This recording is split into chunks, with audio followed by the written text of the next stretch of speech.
So last week at the commissioners meeting on October 2nd, a woman that I believe her name is Ann Noschang spoke. When she was walking up to the podium, she said her name. So it was before she got to the microphone. So it's a little hard to hear. And she talked about the $20,000 in Purina money and what happened to the $20,000 in Purina money for the shelter.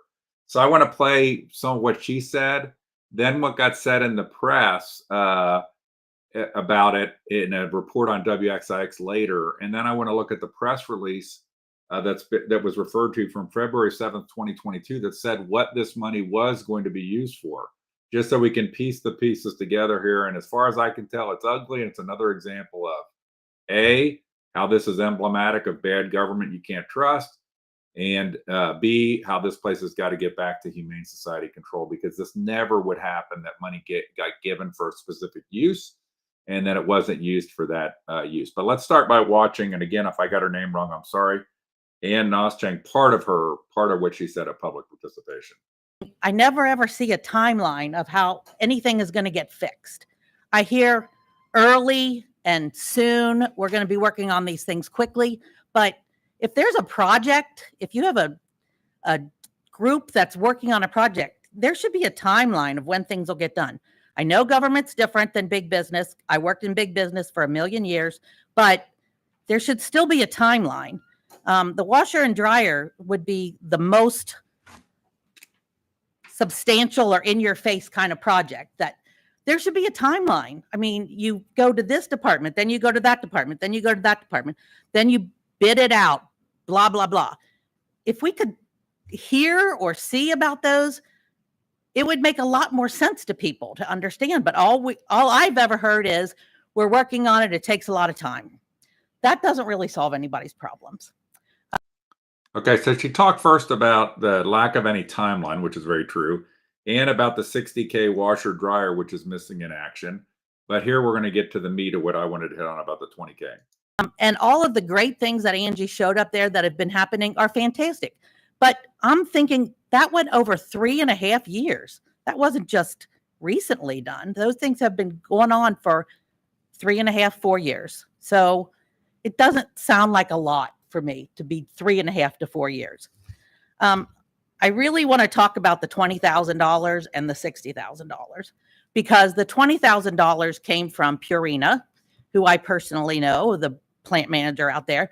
And on February 7th, 2022, you all received the $20,000 and said what you were going to do with it. There was a list of things, but it wasn't done. And I understand that somebody now has said it wasn't specified for that, but it was specified for that. You said it on February 7th, 2022, what you were going to do with it, but it wasn't done. That bothers me a lot.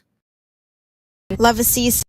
So one of the things before we jump into this part is, and what she mentioned was that the what got presented by Angie Livesey was 3 years worth of work, which was pathetic when you think about it for 3 years.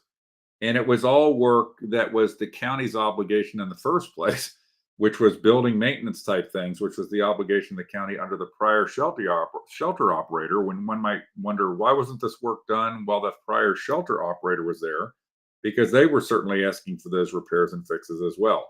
But then she mentions the $20,000, and it was for a specific list of things, and it was received on February 7th, 2022, Purina. And then I'm going to jump back because then this was talked about, not in the meeting, but it was talked about in the WXIX news story. And I want to play the excerpt from the WXIX news story as to how this was discussed. Over $300,000 has been spent on building and kennel repairs, with more expected to happen this year. She notes staffing concerns are also being addressed as they look to expand their team with 9 new positions. Lavasi also addressed the concerns surrounding unused donations, starting with a $20,000 donation from Purina Nestle in 2022. The county previously stated it would be used for outdoor kennel coverings, but never was. It did not come in as a restricted donation. It came in as unrestricted, which means we can use it for whatever the kennel needed. So it could have gone to vet bills, it could have gone to payroll, it could have gone to anything in everyday operations. I asked Lavasi what everyday operations the money was used for, and she could not give me a definite answer. It would have just gone into our basically our checking account. So just like I pay my mortgage, I can't tell you if it was from this check or. Okay, so Angie Livesey basically says it was didn't come in as restricted; it was unrestricted, so we didn't use it for what we said. What she's failing to notice, the county specifically said what they were going to use the money for.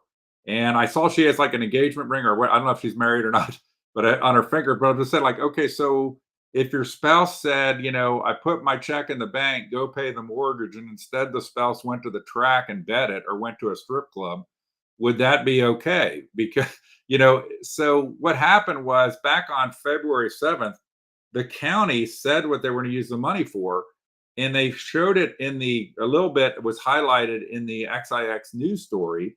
And what happened was, it's like, you know, the money got put in the bank and the spouse assumed it was going to get used to pay the mortgage bill that was sitting on the counter.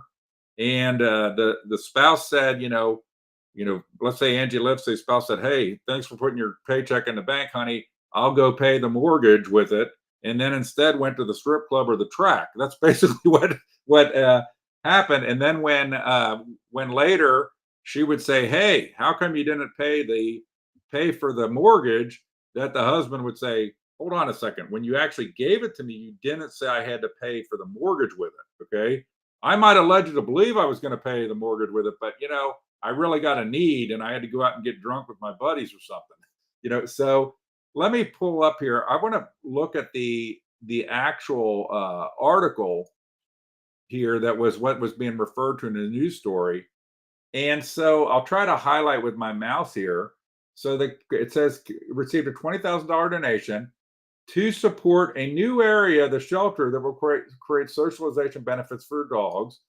The funds from Purina will be used to add shade and a fence for an outdoor play area so dogs can enjoy enrichment and exercise.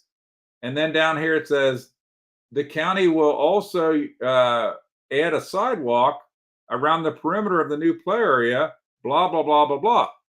And so they were very specific as to what they were going to use the money for Purina for, and they didn't do it. And now you have a government bureaucrat telling you, well, you know, like they didn't actually say that we had to use it for that. And, you know, we just are used to lying to you about what we're going to use money for. Hey, I could say, been there, done that. There's lots of money that we get taken out of our taxes that's supposedly going to use for something, gets used for something else. Hey, there's people in North Carolina that wonder about the money that went to FEMA for disaster recovery for citizens that instead got used for illegal immigrants. You know, that's just normal for government to tell you that they're using money for one thing, but use it for something else. So I wanted to just drill into it and look at it because what Ann Noschange said on the $20,000 is 100% correct. 100% correct. That the county specifically said what they were going to use it for in their own press release. You know, I'm going to go back and put this back up. I'm not reading that off of some news story. I'm reading what I read off of the county's own press release of what they were going to use the money for. And last time I checked, look at there. There's Bonnie Batchelor. There's Claire Corcoran. There's David Painter. these guys are all good with standing there for some bullshit photo op with a check, but you can't trust an effing word out of their mouth as to what they're going to use this money for. It's just an example. And by the way, it would never happen with a private operator. You know, the money would have gotten used for its intended purpose, and the $60,000 washer dryer thing would have long been installed. I think that later the woman talks about that was 18 months ago that money was given, and government in 18 months can't figure out how to get a washer dryer involved while there's disease rampaging through the shelter. Again, needs to go back to humane society control. But I just wanted to spend a few minutes digging into what actually happened